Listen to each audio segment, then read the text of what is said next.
श्रीगुरुभ्यो नमः। हरिः ओम्। सहना भवतु, सहनौ भुनक्तु, सह वीर्यङ्करवावहै। तेजस्विनावधीतमस्तु मा विद्विषावहै।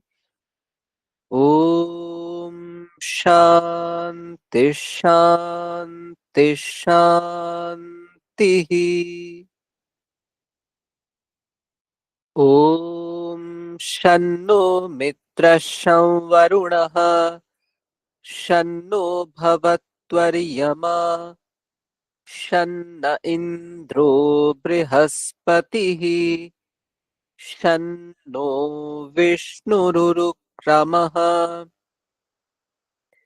नमो ब्रह्मणे नमस्ते वायो, त्वमेव प्रत्यक्षं ब्रह्मासि, त्वामेव प्रत्यक्षं ब्रह्म वदिष्यामि, ऋतं वदिष्यामि, सत्यं वदिष्यामि, तन्मामवतु तद्वक्तारमवतु। अवतु माम्, अवतु वक्तारम्। ॐ शान्ति शान्ति शान्तिः। ॐ भद्रं कर्णेभिः शृणुयाम देवाः, भद्रं पश्येमाक्षभिर्यजत्राः, स्थिरैरङ्गैस्तुष्टुवागंसस्तनूभिः, व्यशेम देवहितं यदायुः। स्वस्ति न इन्द्रो वृद्धश्रवाः, स्वस्ति नः पूषा विश्ववेदाः, स्वस्ति नस्तार्क्ष्यो अरिष्टनेमिः, स्वस्ति नो बृहस्पतिर्दधातु। ॐ शान्ति शान्ति शान्तिः। ॐ यश्छन्दसां वृषभो विश्वरूपः, छन्दोभ्योऽध्यमृतात् सम्बभूव, समेन्द्रो मेधया आस्पृणोतु। अमृतस्य देवधारणो भूयासं, शरीरं मे विचर्षणम्, जिह्वा मे मधुमत्तमा, कर्णाभ्यां भूरिविशुभम्, ब्रह्मणः कोशोऽसि मेधया पिहितः, श्रुतं मे गोपाय। ॐ शान्ति शान्ति शान्तिः। ॐ मधुवातार्तायते मधुक्षरन्ति सिन्धवः, माध्वीर्नः सन्तोषधीः, मधुनक्तमुतोषसि मधुमत्पार्थिवगं रजः, मधुद्यौरस्तु नः पिता, मधुमान्नो वनस्पतिर्मधुमागम् अस्तु सूर्यः, माध्वीर्गावो भवन्तु नः। ॐ शान्ति शान्ति शान्तिः। ॐ पूर्णमदः पूर्णमिदं पूर्णात् पूर्णमुदच्यते पूर्णस्य पूर्णमादाय पूर्णमेवावशिष्यते। ॐ शान्ति शान्ति शान्तिः।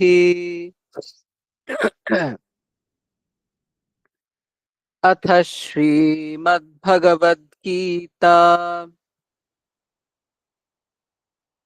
अथ चतुर्थोऽध्यायः। किं कर्म किमकर्मेति कवयोऽप्यत्र मोहिताः। तत्ते कर्म प्रवक्ष्यामि यज्ञात्वा मोक्ष्यसे शुभात्। कर्मणो ह्यपि बोद्धव्यं च विकर्मणः। अकर्मणश्च बोद्धव्यम् गहना कर्मणो गतिः। कर्मण्यकर्म यः पश्येत् अकर्मणि च कर्म यः स बुद्धिमान् मनुष्येषु स युक्तः कृत्स्नकर्मकृत्। यस्य सर्वे समारम्भाः कामसङ्कल्पवर्जिताः ज्ञानाग्निदग्धकर्माणम् तमाहुः पण्डितं बुधाः। त्यक्त्वा कर्मफलासङ्गं नित्यतृप्तो निराश्रयः कर्मण्यभिप्रवृत्तोऽपि नैव किञ्चित् करोति सः।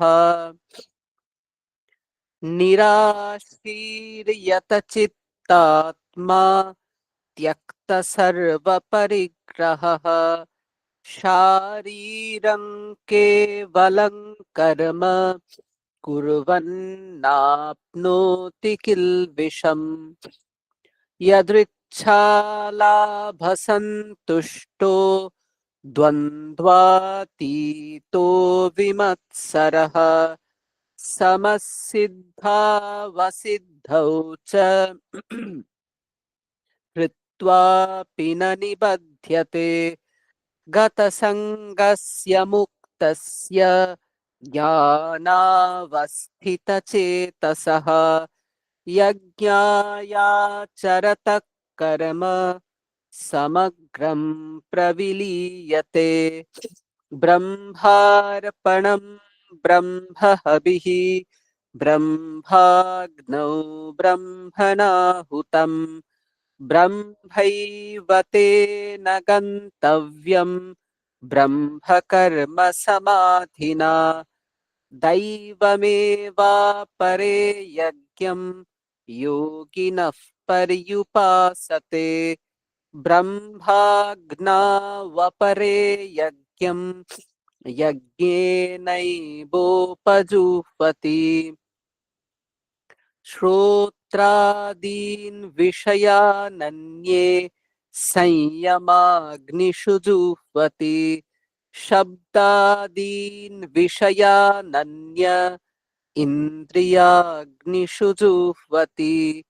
सर्वाणीन्द्रियकर्माणि प्राणकर्माणि चापरे आत्मसंयमयोगाग्नौ जुह्वति ज्ञानदीपिते। द्रव्ययज्ञास्तपोयज्ञा योगयज्ञास्तथा परे स्वाध्यायज्ञानयज्ञाश्च यतयः संशितव्रताः। अपाने जुह्वति प्राणं प्राणे पानं तथा परे प्राणापानगतिरुद्ध्वा प्राणायामपरायणाः अपरे नियताहाराः प्राणेषु जुह्वति सर्वेऽप्येते यज्ञविदो यज्ञक्षपितकल्मषाः।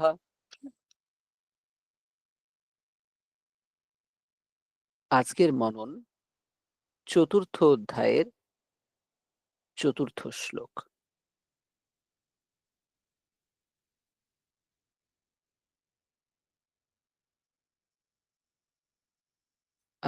চতুর্থ অধ্যায়ের চতুর্থ শ্লোক আমরা গত ক্লাসে পড়েছি।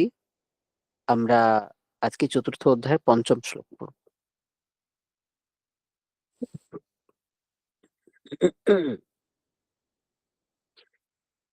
बहूनि मे व्यतीतानि जन्मानि तव चार्जुन तान्यहं वेद सर्वाणि न त्वं वेत्थ परन्तप। श्रीभगवानुवाच बहूनि मे व्यतीतानि जन्मानि तव चार्जुन तान्यहं वेद सर्वाणि न त्वं वेत्थ परन्तप।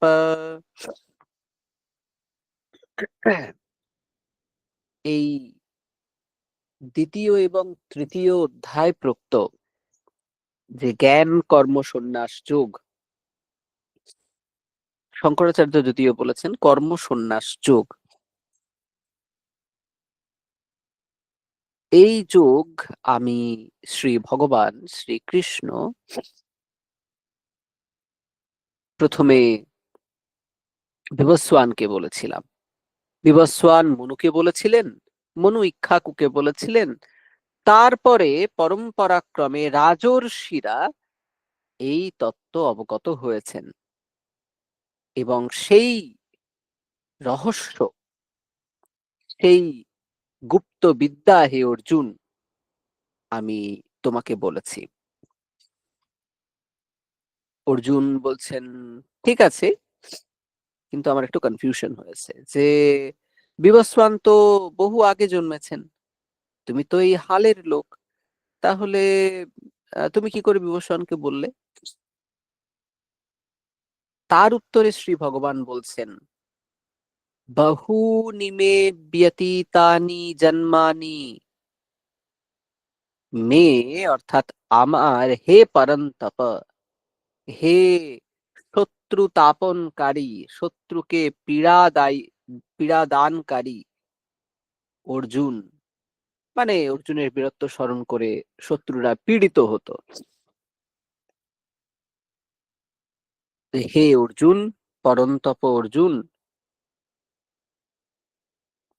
মে বহুনি জন্মানি ব্যতীতানি, আমার বহু জন্ম অতীত হয়েছে, আমার বহু জন্ম পেরিয়ে গেছে, তবচ তোমারও, অর্থাৎ এর আগে আমিও বহু জন্ম নিয়েছি, এর আগে তুমিও বহু জন্ম নিয়েছো। আহম তানি সর্বাণি বেদ, আমি সেই সমস্ত জন্মগুলোকে জানি। না ত্বম বেদ, কিন্তু তুমি জানো না, তাই তুমি এরকম বলছো যে যে তুমি বিবস্বানকে কি করে বললে? আমার অর্থাৎ শ্রীকৃষ্ণ কিন্তু জাতিস্বর। এইবারে শ্রীকৃষ্ণ তো জীব নন, উনি পূর্ব পূর্ব আহ সময়ে অবতার গ্রহণ করেছেন। এবারে অবতাররা সংখ্যায় ওই দশাবতার তা কিন্তু ভাববেন না। যদি আপনি ভাগবতে দেখেন সেখানে অজস্র অগুন্তি অবতার আছে। তো এই 10টা অবতার মুখ্য, এছাড়াও বহু অবতার আছে। যখনই যখনই জগতে প্রয়োজন হয়েছে বলা হবে, আমি এখন বলছি না। তো ঈশ্বর বহুবার, শ্রী ভগবান বহুবার এই মর্ত্যভূমিতে আমাদের কল্যাণের জন্য অবতীর্ণ হয়েছেন। তো উনি পুরোটা জানেন। কারণ উনি তো মায়াধীশ। মায়াকে বশীভূত করে বিবিধ জন্মগ্রহণ করেন। শ্রীকৃষ্ণ মায়াধীশ, অর্জুন মায়াধীন। তাই গর্ভবায়ু তার স্মৃতি মুছে দেয়, এরকম আছে। যখন জন্মগ্রহণ করে তখন শিশুর জন্মগ্রহণের সময় গর্ভবায়ু বলে কিছু একটা ব্যাপার আছে। তো যদিও গর্ভে আদৌ সম্ভবত বায়ু থাকার কোনো কথাই নয়। তো এরকম ভাবে বলা হয় যে গর্ভবায়ু কি করে, তার সমস্ত স্মৃতি ভুলিয়ে দেয়। তো এই জন্য শিশু যখন আসে, ওর পূর্ব সংস্কারগুলো থাকে। স্মৃতি না থাকলেও সংস্কার থাকে। যেমন দেখবেন কিছু কিছু মানুষ আছে যারা ডিমেনশিয়ার রোগী, যেমন আমার বাবার ডিমেনশিয়া আছে। তো তিনি স্মৃতি ভুলে গেছেন। আহ, কিন্তু তার মানে এটা নয় যে তার খিদে চলে গেছে।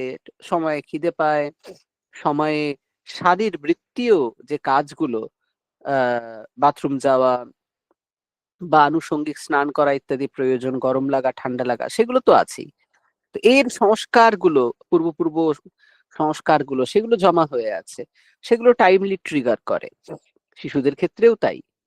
তারা পূর্ব স্মৃতি হয়তো তাদের নেই, পূর্ব জন্মের স্মৃতি নেই, একদম আনকোরা কাগজ তারা। কিন্তু ওই যে ক্ষুধা তৃষ্ণা ইত্যাদি যা যা শারীরবৃত্তীয় প্রয়োজন, যা প্রয়োজন বা প্রবণতা, সেগুলো কিন্তু তাদের বিলক্ষণ আছে। এবারে এই পুনর্জন্ম ব্যাপারটা আমার কাছে খুব ইন্টারেস্টিং। তার কারণ আহ যখনই এই পুনর্জন্ম তত্ত্বটাকে আমরা বিশ্বাস করে নিই, তখনই একটা প্রচন্ড পসিবিলিটি তৈরি হয়ে যায়। অন্যান্য ধর্মের ক্ষেত্রে যেটা প্রচন্ড তাড়াহুড়ো, যে আমাকে এই জন্মেই, মানে বলে না, you only live one, YOLO, YOLO. এখন আমাদের জেন জি এগুলো প্রয়োগ করে। আর আপনারা এখানে যারা আছেন তারা মেইনলি অনেকে আছেন বেবি বুমার্স, তারপরে মিলেনিয়ালস। তো আমরা ওদের মতো করে ভাবতে পারবো না। ওরা খুব ফাস্ট, যেহেতু টেকনোলজি ওদের, ওরা জন্ম থেকে টেকনোলজি পেয়েছে, ইন্টারনেট পেয়েছে। ওরা তথ্যের মাঝে বসে আছে, আমরা তথ্য সার্চ করি। তো বিষয় হচ্ছে যে আব্রাহামিক রিলিজিয়ন গুলো বলে যে মৃত্যুর পরে শেষ বিচার হবে, তো লাস্ট জাজমেন্ট। কিন্তু ভারতীয় পরম্পরা তা বলে না। ভারতীয় পরম্পরা বলে যে পুনর্জন্ম হবে। অর্থাৎ এই জন্মে কিছুই শেষ হয়ে গেল না।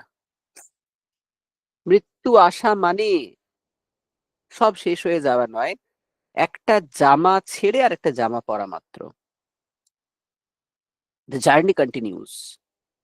একমাত্র যখন মুক্তি হবে তখনই হ্যাপি হ্যাপি জার্নি শেষ হবে। আদারওয়াইজ এই জার্নি চলতে থাকবে। তো সুতরাং আমাদের ভারতীয় দর্শনে মৃত্যুকে কখনো ভয়ের জিনিস বলে দেখানোই হয়নি। দর্শনগুলো তো মৃত্যুকে পাত্তাই দেয়নি। মানে যেন ওটা একটা ওই সকালবেলায় অ্যালার্ম শুনে ঘুম থেকে ওঠার মতো একটা ব্যাপার। সেখানে সাংখ্যকারিকাতে বাচস্পতি মিশ্র জন্মের ডেফিনিশন করছেন যে শরীরের সাথে প্রথম সম্বন্ধই হচ্ছে জন্ম। কার না? জীবাত্মার। জীবাত্মার শরীরের সাথে যে প্রথম সম্বন্ধ, ওটাই জন্ম। আর সম্বন্ধ ছেদই হচ্ছে মৃত্যু। কার মৃত্যু? জীবের মৃত্যু হয় না, শরীরের মৃত্যু হয়। শরীর জন্মায়, শরীর মরে। আমি হলাম জীব। আমি একটা শরীর চুজ করি, এই শরীর জীর্ণ হয়ে গেল, এই শরীর ছেড়ে আরেকটা শরীরে যায়। ব্যাপারটা হচ্ছে নিজে নিজে আমরা করি না, এটা একটা প্রসেস আছে। নিজে নিজে করতে গেলে যখন ফল পাকে না তখন ফল ছিঁড়লে সেই ফলের সেই সুগন্ধ থাকে না। সেই রকম যখন ঈশ্বর আমাদের জন্য যাওয়ার কথা লিখেছেন ঠিক সেই সময় যাওয়াই ভালো। কারণ পুরোটা তো একটা প্ল্যানিং এর মধ্যে থাকে যে প্ল্যানিং আমরা বুঝি না। আর যতদিন আমরা বেঁচে থাকবো দারুণ পজিটিভ ওয়েতে একদম উৎসবের মতো করে বেঁচে থাকা উচিত আমাদের। হ্যাঁ, সেটা আমার পক্ষেও সম্ভব হয় না, আপনাদের পক্ষেও সম্ভব হবে না। কিন্তু জীবনটা উৎসব ছাড়া আর কিছু নয়। আর এই জগৎটা এক্সপেরিয়েন্স ছাড়া আর কিছু নয়। এই জগতে যা আছে সব হচ্ছে এক্সপেরিয়েন্স, সামনে চলতে থাকা সিনেমার মতো। যেমন সিনেমাতে যা হয় সেটা দেখে আপনি আপনার মতো করে ভাবেন কিন্তু কোনোটাতেই লিপ্ত হন না। তার জন্য প্রচন্ড কষ্ট পান না। তো জগৎ আমাদের কাছে এক্সপেরিয়েন্স। শঙ্করাচার্য দক্ষিণামূর্তি স্তোত্রে বলছেন বিশ্বম দর্পণ দৃশ্যমান নগরী তুল্যম নিজান্তর্গতম। এই বিশ্ব হচ্ছে আয়নাতে যেমন নগর দেখতে পাওয়া যায় ঠিক সেরকম। এটা একটা জাস্ট এক্সপেরিয়েন্স। তো যখনই এই পুনর্জন্মের কথা আসে, পুনর্জন্ম আমাদের একটা বেশ স্বস্তি দেয়।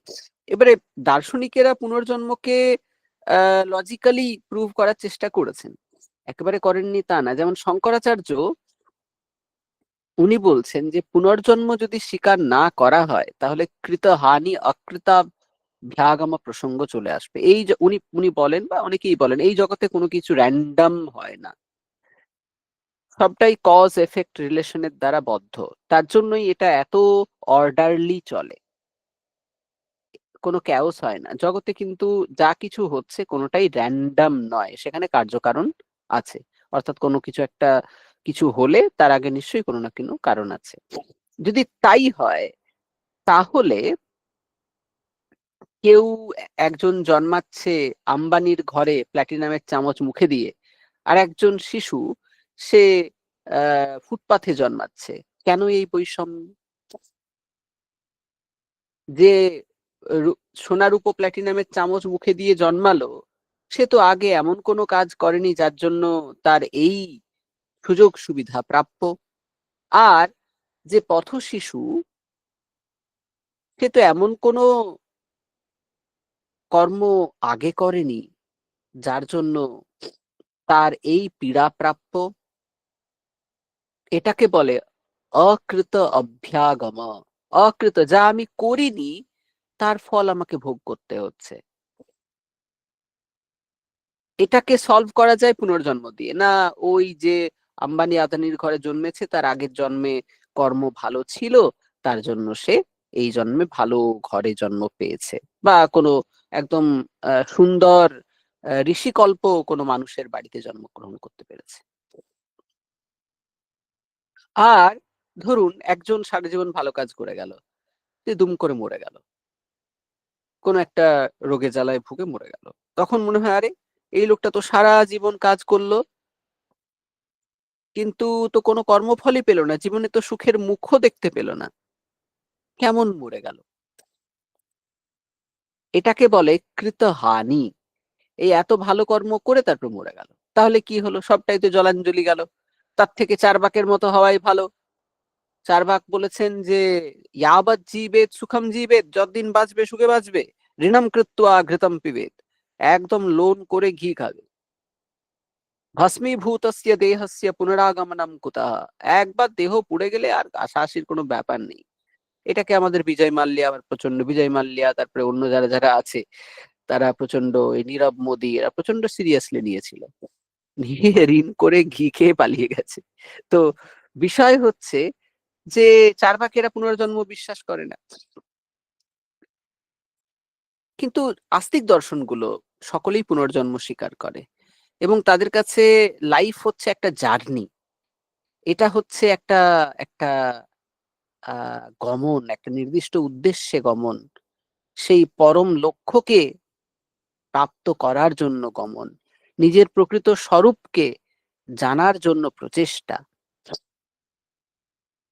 তো বিষয় হচ্ছে যে এই যে কৃত হানি দোষ, এত ভালো কর্ম করলো দিয়ে মৃত্যু হলো, এই দোষ যাতে মানে এই দোষ যাতে অতিক্রম করা যায়, তার জন্য পুনর্জন্ম স্বীকার করতে হবে। না, এই তো ভালো কাজ করেছে, পরের জন্মটা সুন্দর হবে। তো এই যদি পুনর্জন্ম স্বীকার না করা হয়, তাহলে কৃত হানি আর অকৃত অভ্যাগম। কৃত হানি মানে যেসব কাজ করলো সেগুলো নষ্ট হয়ে যাবে, আর অকৃত অভ্যাগম মানে ওই দুই শিশুর কথা বললাম, কোনো দোষ করেনি অথচ তাদের এইরকম এরকম সুখ এবং দুঃখ এলো, যেটাকে কখনোই লজিক্যালি প্রুভ করা যাবে না। ওই জায়গাটা পুরো র্যান্ডম হয়ে যাবে। তো এই জন্য পুনর্জন্ম অবশ্যই স্বীকার্য, এরকম শঙ্করাচার্য বলছেন। আর পুনর্জন্ম নিয়ে অনেক ডকুমেন্টারিজ আছে। আহ, আমি একবার জওহরলাল নেহরু ইউনিভার্সিটির একটা কনফারেন্সে গিয়েছিলাম পেপার প্রেজেন্ট করার জন্য। তো সেখানে একজন ভদ্রলোক, উনি এই নিয়ে রিসার্চ করছেন বহুদিন। তিনি অনেকগুলো সার্ভে ইনস্ট্যান্সেস তুলে এনেছিলেন। তো এরকম অনলাইনেও অ্যাভেলেবল আছে যে যারা আহ, জন্মানোর পরে একদম কুট্টি বয়সে, অনেক কম বয়সে পূর্ব পূর্ব জন্মের কথা, তাদের পূর্বজন্মের কারা সঙ্গী ছিলেন, হাজবেন্ড ওয়াইফ ছিলেন, সমস্ত বলে দেয়। এবং বাড়িতে গিয়ে সেই সেই জায়গাগুলো যে অত্যন্ত পরিচিত, সেই জায়গাগুলো অব্দি তারা দেখিয়ে দেয়।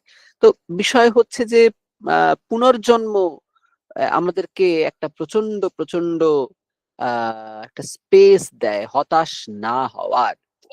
আমরা যে কাজ করছি, আমরা যা অর্জন করছি, সেই অর্জন যে নষ্ট হবে না, তার একটা অ্যাসিওরেন্স দেয়। ফলে আমরা নিরন্তর সাধনার কাজে রত থাকতে পারি। একবারও মনে হয় না যে শেষ হয়ে যায়, মনে হয় হ্যাঁ, এই শরীর জীর্ণ যখন হয়ে যাবে, আবার একটা শরীর নেওয়া হবে। দেখুন, এই শরীরটা যন্ত্র ছাড়া আর কিছু না, একটা গাড়ি, একদম গাড়ি, তার বেশি কিছু না, একদম গাড়ি। এই শরীরটা হচ্ছে একটা গাড়ি। তো আপনি চৈতন্য চেতন চালানোর জন্য বসে আছেন।